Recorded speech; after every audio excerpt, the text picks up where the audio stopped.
बिस्मिल्लाहिर्रहमानिर्रहीम। पाकिस्तान की बेटी और हम सब की बहन डॉक्टर आफिया सिद्दीकी गुज़श्ता 20 साल से अमेरिका की जेल में कैद है और आज से 20 साल कबल अमेरिका ने डॉक्टर आफिया सिद्दीकी को पाकिस्तान से अगवा किया, अफ़गानिस्तान के एयर बेस में लेके गए और फिर अमेरिका में ले जा कर के उन्होंने उनको अपनी जेल में कैद कर दिया। सबसे बुनियादी सवाल तो ये है कि ये पाकिस्तान की आज़ादी, सलामती और ख़ुद मुख्तारी के ऊपर एक बहुत बड़ा क्वेश्चन मार्क था। उसके बाद जो अगला जुल्म हुआ वो ये कि इन 20 सालों में जितनी सियासी पार्टियां इक़्तिदार में आईं, 2002 के बाद से लेकर के आज 2023 है, इन सारी पार्टियों ने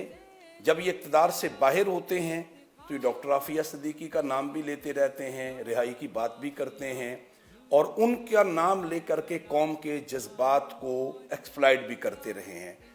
लेकिन जब हम उनके उस रवैये को देखते हैं, जब ये इक़्तिदार में पहुंचते हैं, तो किसी एक सियासी पार्टी ने भी जो इक़्तिदार में रही हैं, उन्होंने डॉक्टर आफिया सिद्दीकी की रिहाई के लिए कोई कदम नहीं उठाया, किसी किस्म का कोई डिमांड अमेरिका से नहीं की। हालांकि इन 20 सालों में कई मराहिल ऐसे आए कि पाकिस्तान की हुकूमत अगर डिमांड करती, मुतालबा करती, तो उसके लिए कोई ना कोई रास्ता निकल सकता था। यहाँ लाहौर में रेमंड डेविस का वाक़या हुआ और उस ब्लैक वाटर के उस परिंदे ने लाहौर में पाकिस्तानी शहरियों को कुचला। बजाय इसके कि उस मौके पर डॉक्टर आफिया सिद्दीकी की रिहाई का मुतालबा किया जाता, पाकिस्तान के उस वक़्त के हुक्मरान अमेरिका के सामने बिछ गए। इस तरीके से अफगानिस्तान से जब अमेरिका निकला है, उस मौके पे भी एक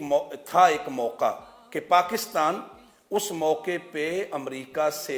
डॉक्टर आफिया सिद्दीकी की डिमांड करता, मगर अफसोस कि उस वक्त पीटीआई की हुकूमत थी और ये उस वक्त वो डिमांड करने की बजाय इन्होंने उस मौके पे भी एक खामोशी अख्तियार की। हम ये समझते हैं कि इन हुक्मरानों ने एक मुजरमाना किरदार अदा किया है। आज 20 साल के बाद जमात इस्लामी पाकिस्तान के सीनेटर मुश्ताक खान, वो आज उनकी बहन डॉक्टर फौजिया के हमरा अमेरिका में है। 20 साल के बाद उनकी बहन की मुलाकात जेल में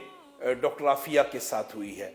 मुश्ताक खान साहब अमेरिका में तमाम आईनी और कानूनी जिद्दोजहद के लिए वहां पहुंचे हैं और मैं इस पे सोचता हूं कि अगर सेनेट में एक मुश्ताक खान वो कौम की बेटी के लिए मोहम्मद बिन कासिम का किरदार अदा कर सकते हैं, तो इसी सेनेट में अगर 100 मुश्ताक खान हों, 100 इस तरह के किरदार हों, 100 इस तरह की नजरियात रखने वाले लोग मौजूद हों, तो पाकिस्तान की आज़ादी, उसकी सलामती, उसकी खुद मुख्तारी, कौम की इज्जत, उस सब को महफूज रखा जा सकता है। इसलिए मैं पाकिस्तानी कौम से अर्ज करना चाहता हूं कि ये बात एक दफ़ा फिर साबित हो गई है कि हल सिर्फ जमात इस्लामी। मैं कौम से अपील कर रहा हूं कि आप अपनी आवाज़ को बुलंद कीजिए, सोशल मीडिया पे, डिजिटल मीडिया पे, ट्विटर ट्रेंड पे आइए और अपनी आवाज़ को करोड़ों आवाज़ में शामिल कीजिए और अपनी बहन डॉक्टर आफिया सिद्दीकी की रिहाई के लिए अपनी आवाज़ को बुलंद कीजिए। मुझे उम्मीद है इंशाअल्लाह कि उस हाफ़िज़ा कुरान बहन ने जिस आजमाइश के साथ और जिस सब्र इस्तिकामत के साथ वहाँ वक्त गुजारा है, इंशाअल्लाह वो ज़रूर रिहा होंगी। लेकिन एक सवाल पूरी कौम के सामने है कि उस बहन ने कहा था कि मैं क़यामत वाले दिन अल्लाह की अदालत में मैं पाकिस्तान की कौम और पाकिस्तान के हुक्मरानों का गिरेबान पकड़ूंगी कि मुझे किस जुर्म के इवज़ अमेरिका की जेलों में भेजा गया। पाकिस्तानी कौम से अपील है कि आइए, उठिए, अपनी आवाज़ को बुलंद कीजिए। बहुत शुक्रिया।